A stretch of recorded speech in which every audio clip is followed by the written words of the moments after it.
Some people walk into your life like a breeze, quiet, unannounced, yet they leave behind a space no one else can fill. They don't arrive by coincidence, but as if fulfilling a promise made long before this life. Jack and Tien didn't fall in love at first sight, but they made us believe that sometimes the slowest beginnings lead to the strongest bonds. Some people cross paths by chance. Others, it's as if they were always meant to find each other, no matter the time, no matter the distance. That's how it was with Jack and Tien. There were no dramatic declarations, no spark-filled moments under moonlight. Instead, theirs was a love story that began in silence, in the quiet hum of two souls slowly recognizing one another. Jack, a man of few words, but endless quiet gestures. Tien, a woman who had learned to survive by not expecting anyone to stay. Two lives shaped by solitude, drawn together by something intangible, an invisible thread, woven long before their first hello. It wasn't love at first sight. It was love built from fragments, shared moments, gentle glances, and kindness without conditions. Their connection wasn't loud.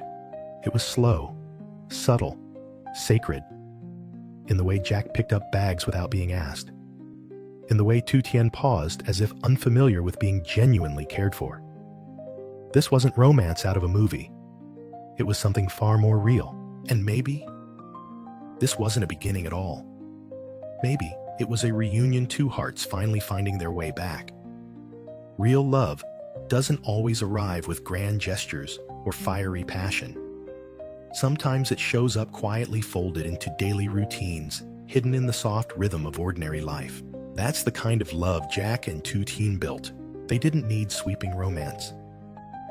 Their bond grew slowly, almost invisibly, while cleaning the farm together, preparing food for Tet, or sitting by the fire, cooking a simple meal. It was love in motion, one gentle act at a time. Jack was never one for dramatic words. He didn't confess his feelings in poetic lines. But when he carried her heavy bags, without being asked, when he fixed things around the house, without a word, when he lit fireworks, just to catch a flicker of joy on her face, he was saying everything that mattered. And Tien, she wasn't used to being cared for. She had lived most of her life believing she had to carry everything alone. So when Jack offered help, when he stood beside her, without asking for anything in return, her instinct was to resist. But deep down, something inside her softened. He wasn't demanding. He was simply there. Their words to each other were quiet and unremarkable to outsiders. Are you tired? Let me help you with that. But in those sentences were layers of history of people who had grown used to silence, now learning to speak through care. When Tien whispered, "I just hope you'll always be healthy and stay by my side," it wasn't a poetic line. It was a plea, a quiet surrender, a hope for a kind of peace she had long believed was out of reach.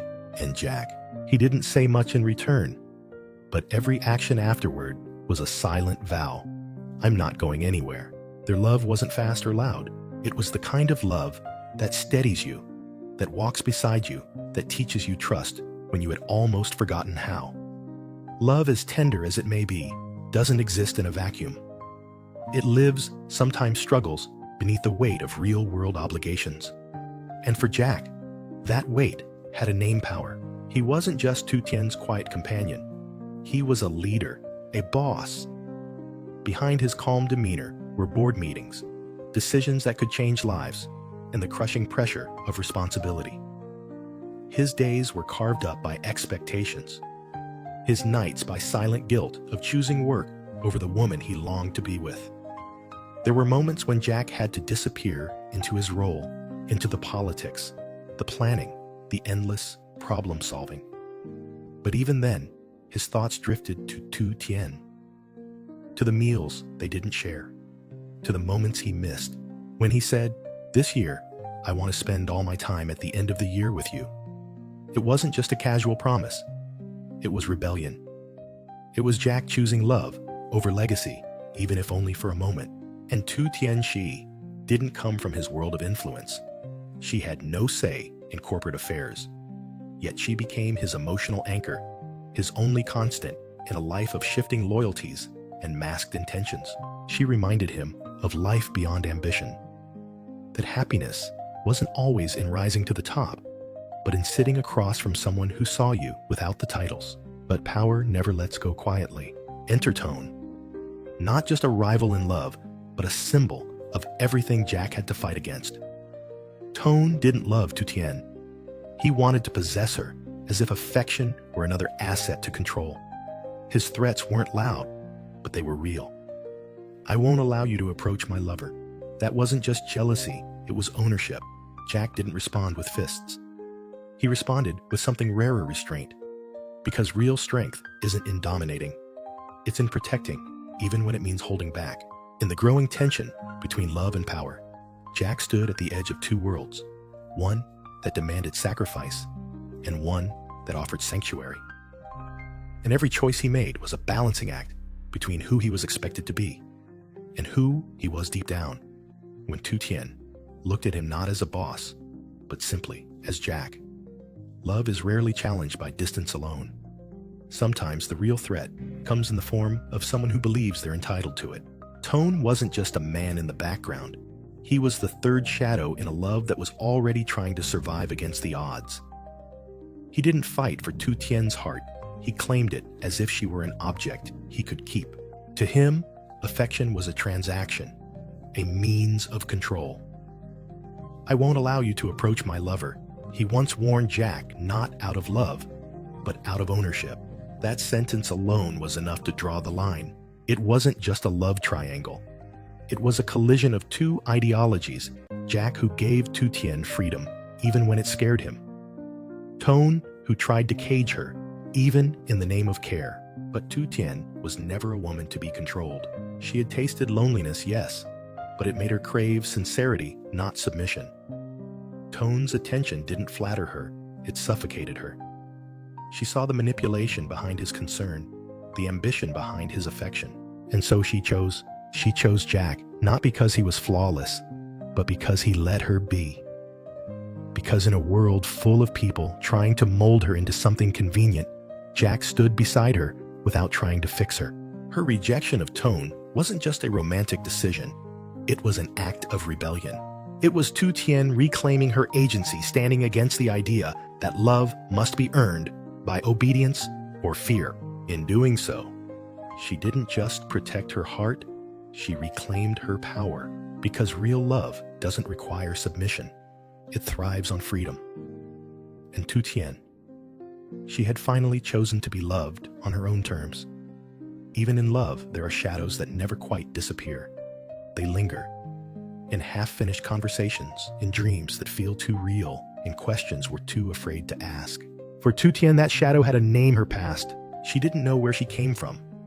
Her childhood was a blur, faded memories, unanswered questions, and a quiet ache for something she could never quite name. There was always a fear that the kindness she received would vanish, that the love she found wasn't meant to last. "I'm afraid my kindness will be taken advantage of," she confessed once, not dramatically, just honestly. It was the fear of someone who had been used before, who had opened her heart once and paid the price. And Jack, he wasn't immune to the weight of his past either. There was a white house he once mentioned, large, silent, and filled with echoes of a life he rarely talked about. He had been someone before this version of himself, someone powerful, someone expected to return. But who was he now? A leader with responsibilities, or a man trying to escape them? Even his return to the company felt more like obligation than ambition, as if he were being pulled back into a role he never fully chose. They both carried ghosts. Tien feared she would always be too broken to be loved. Jack feared he would never be free enough to love her fully. And yet, when she asked him, "Do you believe in fate?" he didn't hesitate. "I only believe in our love." It wasn't a rejection of destiny, it was a challenge to it. Because in a life full of questions, Jack and Tien had found at least one answer. That even if the past was a mystery, the present, this moment, this connection was real. And maybe that was enough. There comes a moment in every love story where words are no longer enough. A moment when you stop asking what if and start declaring, "This is what I choose." For Jack and Tien, that moment didn't arrive with drama. It came with fireworks, literal ones. It was New Year's Eve. Jack could have been anywhere on business calls, at board meetings, climbing further up the ladder. Everyone expected him to ascend, but he wasn't. He was with her, lighting up the sky, not for a crowd, not for prestige, but for one smile. Her smile. In that moment, he wasn't a CEO, a strategist, or a man burdened by legacy. He was just Jack, a man who had made his choice. A man who said, "I choose love, even if it costs me everything else." And Tien, she had made her choice too. When she turned away from Tone, she didn't just walk away from control. She walked toward her own truth. She didn't want a life dictated by expectation or fear. She wanted a love that honored her voice, not just her presence. Their choices weren't loud. They weren't made in anger or rebellion. They were made in silence, in looks that lasted just a second too long, in hands reaching out not to pull, but to hold.